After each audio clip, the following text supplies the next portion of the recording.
So you think you might have a stuck fermentation. In this video, we'll cover what one is, how you can tell if you got one, how to fix it, and how to avoid them in future. Daft Cat Brewing for Beer. Brewing and event videos. I often hear people asking questions thinking they got a stuck fermentation, and normally it's for one of 2 or 3 reasons. They may not actually have a stuck fermentation if it's for one of these reasons, but it's possible they still do. So what are those 3 reasons? The first one is these things. Airlocks. If they're chugging along great guns, you can be pretty sure you've got active fermentation. But they can also not be bubbling and you still have active fermentation. Or they can be bubbling and nothing happening. The next reason is these. Refractometers. They are amazing for taking readings on brew day. But as soon as you've got alcohol in solution, they're inaccurate and you need to use a calculator or a website to correct the reading. When I first got one of these, when they first became widely available, they weren't well documented, and that feature where alcohol in solution causes the light to refract differently and changes the reading wasn't well publicised, and I think it's something people are still not aware of now. For instance, if I started with a 1040 wort, what used to finish at 1010 would read 1016, 1018 on this. So I'd leave it going longer and longer and it wouldn't drop anymore. And it wasn't because the beer hadn't finished. The beer had finished a long time ago. It was just because I wasn't correcting the reading on that. The other one is time. I've seen people, I pitched 2 days ago, nothing's happening. Have I got stuck fermentation?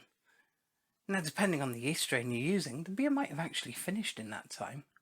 Or if it's only been 24 hours, you might still be in a lag phase. The only way you can tell for sure if you've got a stuck fermentation is to take a gravity reading. Gravity reading, couple of days, staying exactly the same, and do it with a hydrometer instead of a refractometer, because even with the correction calculators, this is still a rough figure. The hydrometer will tell you exactly if you've got one or not. So let's assume that yes, you've got a stuck gravity. You started with a beer that was 10-100. It's only got to 1050 and it's supposed to go down to 1025. That sounds like a reasonably stuck ferment. Assuming, of course, it's been like that for some time, and we're not talking the first 48 hours. If you've been stuck at that for a week, then yeah, you've got a stuck ferment. The first thing I always see people recommend, give it a stir. No, don't. There is not one person who's ever told me that this has worked for them. What will normally happen, they'll give it a stir. Some of the gas that's in solution in beer will degas and they think it's going again.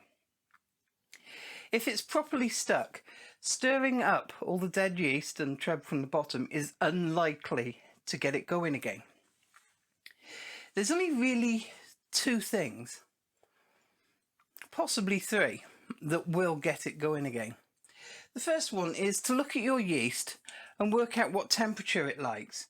You might be fermenting at the low end of the temperature range, in which case just raise the temperature a couple of degrees. See if that's enough to breathe some life back into the yeast. Pitch some more yeast, making sure that the strain you're pitching is good for the beer you're brewing. If you're brewing a 12% imperial stout and you've only got a yeast in it that's only tolerant to 8%, you're going to have problems finishing with that yeast. So that's when you pitch a high alcohol yeast to make sure it gets finished off. They're the 2 main things that will fix it. More yeast or more temperature. If neither of those fix it, then you're going to have to start getting a bit creative. But again, I'd say that stirring isn't going to help there. If you tried both those, no joy, you might want to take some off and try pitching a separate yeast in a starter flask and just see if there's anything left happening in there. And that way you can try it on a small batch before risking the entire batch. Let's talk about ways to avoid it. Make sure that you pitch in the appropriate yeast and the appropriate quantity. Yeast health is one of the main things that will stop fermentation before it's finished properly. If your yeast is unhappy or unhealthy, it's not going to fully attenuate. So the thing to do there, make sure you're pitching an appropriate quantity of an appropriate fresh yeast into that beer.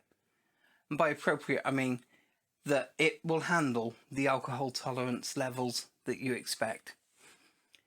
If you've got an old smack pack, you smack it and the pack swells, you've got some healthy yeast. Pitch a fresh dry packet, you can be pretty sure it's going to be healthy. But if you've got old liquid yeast that's been around for a while, you haven't done a starter or anything, it's probably unhappy. So you might want to make sure you're using fresh yeast, or at least run a starter and make sure there's life in there first before you pitch it. Good healthy yeast will attenuate. One thing that you can do to help is a yeast nutrient. I use one in all my beers. It makes sure that everything the yeast needs to be happy is there. I've never had bad fermentation since I started using this. Before that, there was only one I had. It's rare. There you go. If there's something I haven't covered here that you know about, please share a comment down below. And that way everyone can learn from your knowledge as well as mine. And I can learn from your knowledge as well. Thanks a lot for watching, and I'll catch you next time. Remember to hit that like button and subscribe. Thanks for watching Daft Cat Brewing.